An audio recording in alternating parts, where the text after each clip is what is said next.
This is like the most uncomfortable thing for me to be doing. It's talking in a big crowd in a group like this. We are at SEMA 2022 and it is crazy to say the least. I knew there'd be a lot of people here, but wow. Okay, so what we're looking for, besides kind of checking out the new technology and everything, is we are looking for some massive suspension for this big truck. I'm trying to debate on whether we do air over or just coil over on the suspension. We need a lot of actual travel on this thing. Plus, it's going to be super strong. So that's what we're looking for. We've looked at a few different manufacturers and we're going to see what we can actually get to work.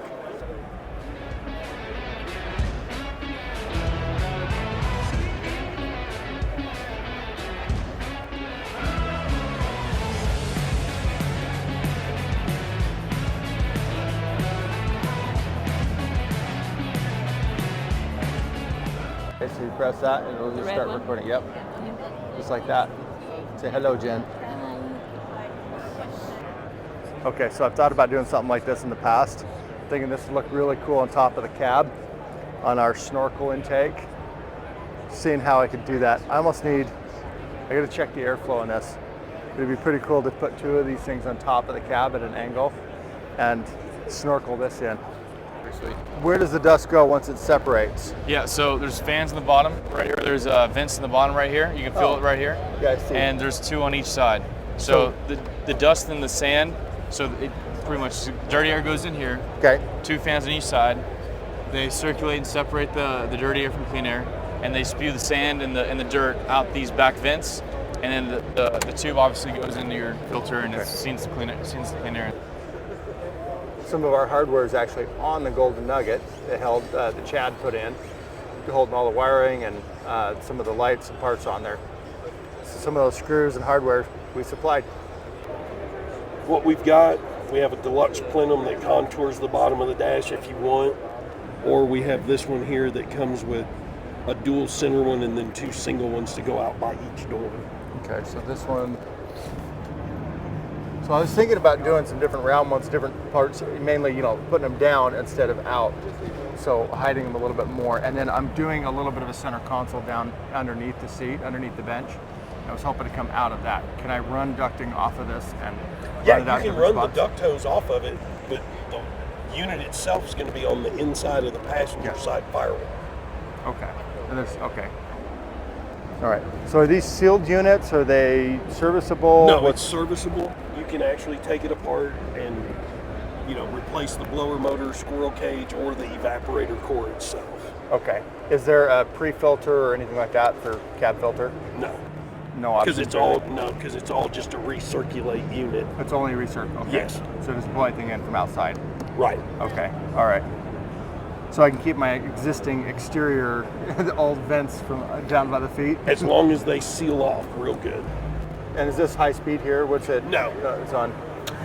It's on low. Just so it doesn't annoy everybody. Right.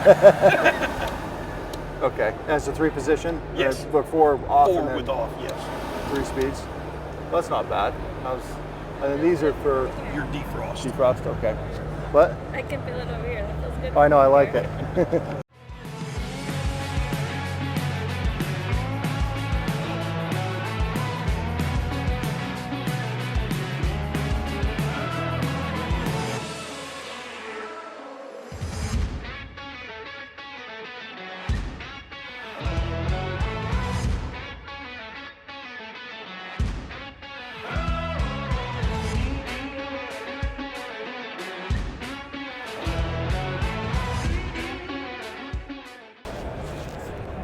This is what I've been looking at, this is actually the company I've been checking out.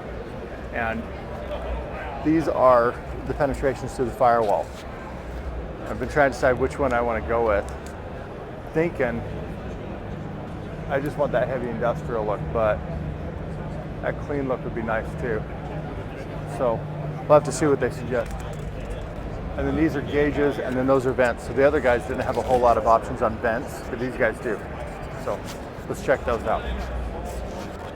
We've got these controls. These are what I'm thinking of replacing on the 67.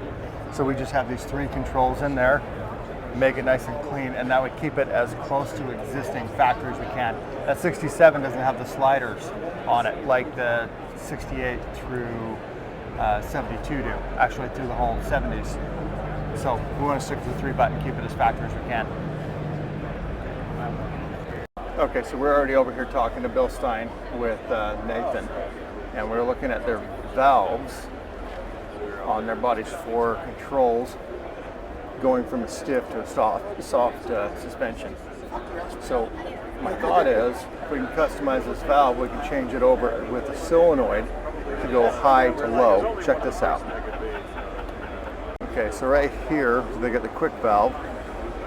You can go positive, negative, down, up and down. And what it does is it bypasses this fluid from here to here so that we can actually adjust our suspension fast. So I'm Aaron Sabin, the Sabin Shop Works. This is Aaron Westberg, the Speed Hut. Okay, stop by down here at SEMA. Well, my company does everything that's custom, and dial facing, pointers, bezels, company logos. The gauges are all electronic. They all install the same way. So as far as gauges go, we produce all the different speedometers. I'd say go GPS.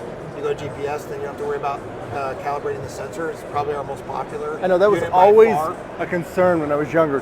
How do I make a gauge work with the transmission with the right gear ratio, cable and everything to get the right speed? Yeah. So, but now there's it's no simple. calibration. And then the other thing that we did that was kind of an industry first was tying the GPS in with the VSS.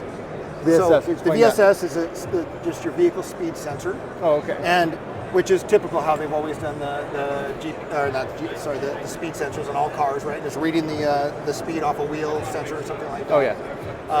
But then you have to calibrate. You go aftermarket, buy bigger tires, change the transmission, whatever. You're gonna have to calibrate it. Put a gearbox like on a side by side. Changes the speed. You have to go in and figure out. So with our GPS combo with VSS, the VSS is the backup. The GPS always runs and always will tell the speed, and the VSS then calibrates to the GPS. So then when you go into a tunnel, the VSS will kick in. Oh, and I was you don't wondering lose the about that. signal. Yes. Yeah. And so that's one of the products that we have that, and so we've got it in our Jeep gauge. This one here does VSS, and it also does GPS, and it also does CAN. And That looks so original. That looks nice. It's basically a drop-in for the CJ Jeep, and it's one of our most popular products. And there's so many of these CJ5s and 7s running around. Let's look how complex this is on the back. It's more of a display, but I know, but it's so simple. the wires all come out and they all plug together with these little clips. Okay. And then the sensors would come out, but they're not shown on this display unit. It's just just lighting okay. only. Lighting only on those. Yeah. Okay. So this box is also one of our most popular products for converting. So it's essentially we call it the speed box, and it's converting GPS to a mechanical. There's a motor in here. That's where the mass is. It's a pretty torquey that little thing's stepper motor.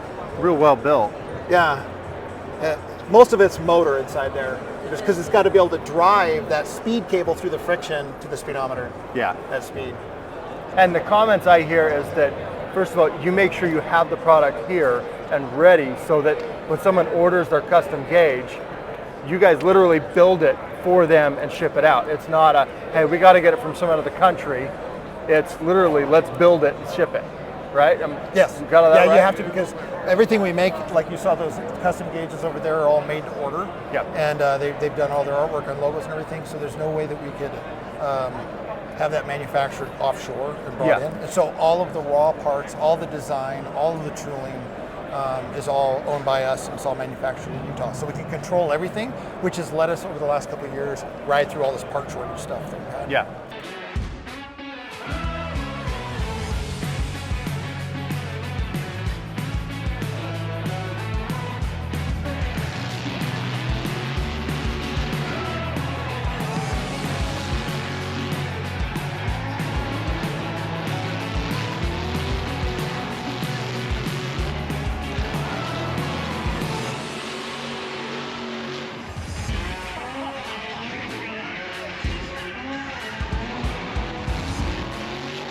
Well, just like that, we are done with SEMA tomorrow is the open public day, and I don't want to be here. It was busy enough today. So we had fun. We got to see what Speed Hut had and a few other people. We got to research some stuff for SixSquatch, and it's time for us to get back to SixSquatch and get moving on that.